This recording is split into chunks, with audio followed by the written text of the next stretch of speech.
Casagrande bit his teeth, but Kirsipuu saw him come. Kirsipuu straight into his slipstream here now. Dirksen has been dodging wheels and still holding on to third place. Now Casagrande's made the mistake. Kirsipuu won't come yet. He try and will wait until the last possible moment, but they've done a good one. They've got him back in the lead. Sorry about the tunnel, but we're back in view now. Casagrande on the middle of our picture, and now Sandstad grits his teeth again to try and make amends for yesterday. He goes for the line, but Kirsipuu is in the perfect position. Dirksen is going to take him on. Dirksen is going to go for Jaan Kirsipuu. Now there's not many of them will get over Kirsipuu. Kirsipuu is now clear and is going to get the win, but only just. He gets it on the line from Sandstad, Dirksen, Casagrande, Edelin. Welcome back to the Cycling Iceberg podcast, everyone. We're continuing profiling riders from some more non-traditional cycling countries. The last episode was about Lithuanian demon Rumsas, and today we take it a bit further north, covering Estonian demon Jaan Kirsipuu. In 2002, Rouen, a Finnish place in this year's Tour de France, saw a remarkable scenario unfold. The top sprinters had misjudged an early breakaway and missed out on the stage win. However, it was an Estonian sprinter, trying his luck as a ruler this time out, who won from that break. Jaan Kirsipuu grew up in Tartu, Estonia. His father introduced him into cycling, serving as his coach through his younger years. Barely 18, Kirsipuu finished an impressive 4th in the Tour of Poland, an amateur event at the time. Knowing it was extremely difficult for Eastern Europeans to make their way into cycling, Kirsipuu committed to moving to France in an attempt to break through. He raced for several French amateur teams, winning a stage in the 1919 Tour of Sweden. However, it took until Kirsipuu was 23, so that was in 1992, for him to break through on the French scene. He won Trobro-Léon, which was still a national race at the time. This earned him a stagiaire contract at Chazal, the team which we now know as Decathlon AG2R. As a stagiaire, Kirsipuu won the first stage of Paris-Bourges in a mass sprint. This immediately earned him a multi-year deal with the team, and he delivered on the risk they took on him.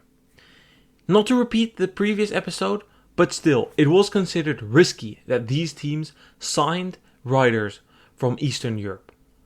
But then again, Chazal had a bit of a history of doing so, and it worked out nicely before, and Kirsipuu wasn't an exception. He finished 4th in the Scheldeprijs, beaten just by a few top sprinters. He then took his first big win in the 4 days of Dunkirk. The Estonian quickly became one of the top sprint prospects. Together with Belgian Wilfried Nelissen, he was expected to become a challenger to the Italian dominant sprinter Mario Cipollini. Following that good pre-season campaign for Chazal, Kirsipuu was immediately selected to make his Tour de France debut. He started the 1993 Tour de France as main sprinter for his team. He finished 6th in the first stage and managed 9th a day later. However, the Tour de France was a different type of race. It was bigger than anything he'd done before, and Kirsipuu didn't obtain any noteworthy results in the rest of the race. In the first mountain stage, he finished last and outside of the time limit. He was consequently eliminated and disqualified from the race, which would become a canon event throughout the rest of his career. While the Estonian, usually racing as national champion, had a great sprint finish, he was a horrible climber. He despised it. In his first 3 tours, the Estonian finished outside of the time limit twice. Despising uphill training, he would rather drop out of the tour after the first week than make an attempt at improving his uphill skills to try and suffer through the mountains. This approach that Kirsipuu took wasn't uncommon at all. In the 70s and 80s, Dutch sprinter Jan Raas always abandoned the day of the first mountain stage. With time cuts being significantly stricter than they are now, it was a genuine challenge for sprinters to make it over the mountains. In fact, the tour was also kind of designed for this behavior. There were a lot of flat stages in the first week, and most of them in the later stages of the race were more transition stages, a bit hilly, Sure, there would be the sprint on the Champs-Élysées and maybe there were a few other sprint opportunities still, but it was different than it is now. The traditional tour had a lot of flat stages first, sprinters drop out, then different types of riders get the opportunity to win a stage. But while many sprinters abandoned the tour early, nobody did it quite like Kirsipuu. He didn't finish the tour once, despite starting 12 times. That's a questionable record. The most Tour de France starts without a single finish. After his breakthrough, Kirsipuu had 3 difficult seasons. He struggled with fully adapting to the professional cyclist lifestyle. But despite that, his team remained confident in him. It founded the base for their long-standing partnership. Ager was loyal towards Kirsipuu, and as a result, he remained loyal to the team once he started performing again in the 1997 season. In the early months of that year, Kirsipuu obtained several good results. He then started Paris-Nice. In the 3rd stage, he sprinted for the stage win. However, in that sprint, he boxed in Cipollini. The Italian wasn't amused to say the least, and punched the Estonian to the ground after the stage. The Italian was relegated and fined, but good to start the next stage. This act of intimidation was perhaps telling for the potential Cipollini saw in Kirsipuu. Because Kirsipuu went into the tour feeling confident that year. He had taken several smaller wins. In the 7th stage, Ager delivered a perfect lead-out for their Estonian sprinter. But in the streets of Bordeaux, German Erik Zabel timed his sprint just that little bit better. He beat Kirsipuu to the line by half a length. In 1999, Kirsipuu finally took his first stage win in the Tour. It was long overdue.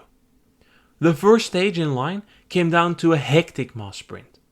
The few bends and corner in the final 2 kilometers meant all lead-outs were disrupted. There were a few late attacks, but Kirsipuu remained calm. He launched right down the middle and took the stage win. The next day, there was a big crash on the Passage du Gois. Several GC riders were called out, so the pace was high for the remainder of the stage. Kirsipuu finished 2nd on the day, but the time bonuses he took were enough to take the yellow jersey.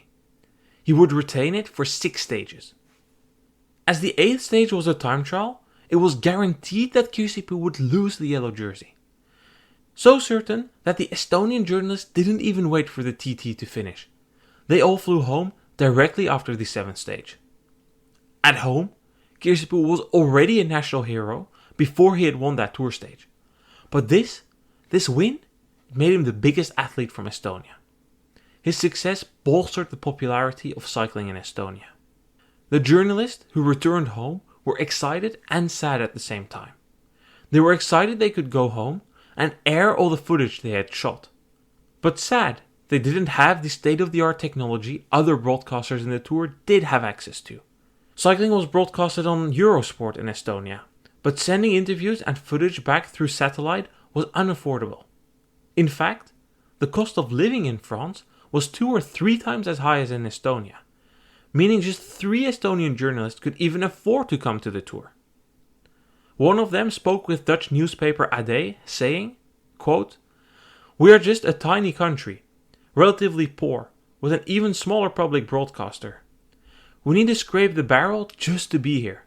We share a hotel room among the 3 of us, and every day we hope there is a free buffet in the press room, so we don't need to go to an expensive restaurant to eat at night." It turned out, in the years that followed, that Kirsipuu didn't have the intrinsic speed to compensate with the absolute top sprinters. Zabel, Cipollini, or later Tom Stills, they were all too fast. However, Kirsipuu was always up there. He was consistent, and above all, he was a master of the chaos. Chaotic sprints, that is where he flourished. In 2001, Kirsipuu won his 2nd tour stage, again in a hectic final. He launched from far out, staying clear of all of the fighting behind him. There was a lot of bickering and swerving going on there. Zabel, in the green jersey, came closest to overtaking the Estonian, but the green jersey nearly took himself out on the wheel of Kirsipuu. This cleared the win for the Estonian to take the win. A year later, however, Kirsipuu's career nearly came to an end. The 32-year-old got hit by a car and fractured his femur. His recovery was extremely swift, surprisingly swift.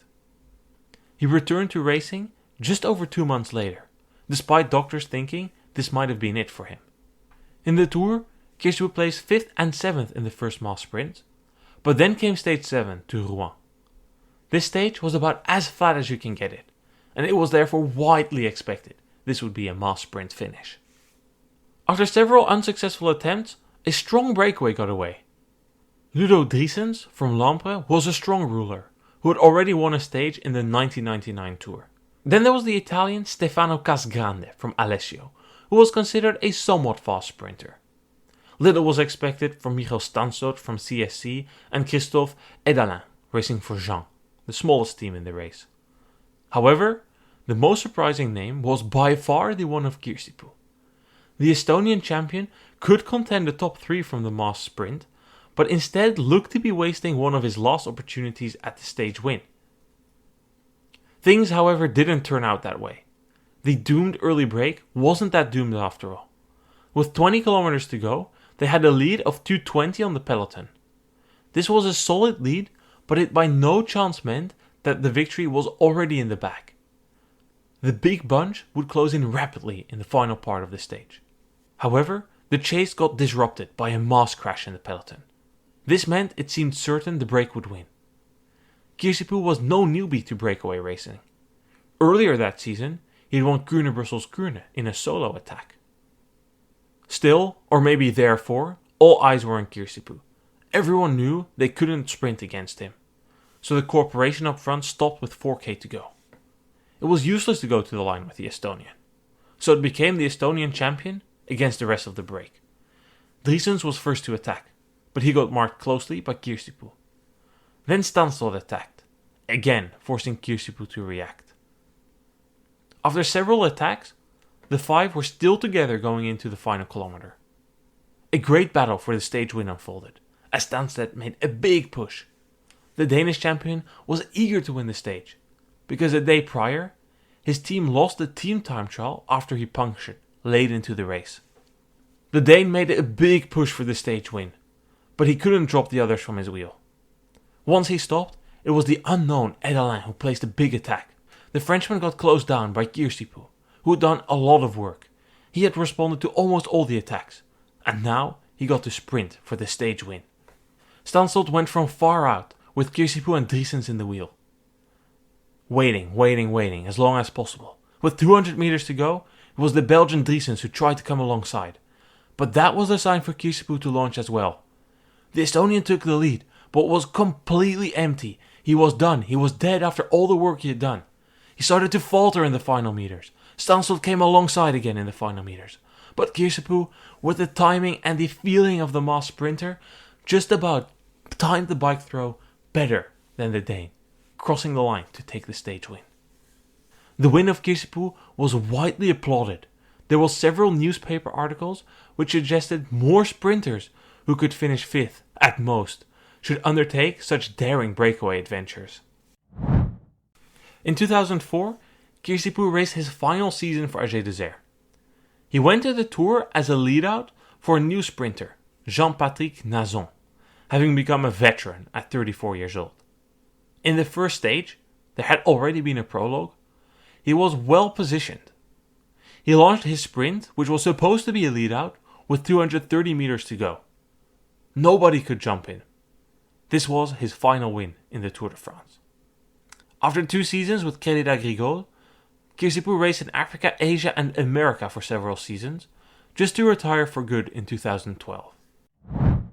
While Kirsipuu might not have been the best sprinter of his generation, he left behind a remarkable legacy. He came to the forefront of the mass sprints early in the post-Soviet era. The Baltics immediately had several riders at the front of the race, with Kirsipuu being the best Estonian representative. His humble, perhaps somewhat introverted and down-to-earth appearance made him very appreciated in France. Kirsipuu is still considered the greatest Estonian rider ever. He inspired a generation of riders that followed in his footsteps.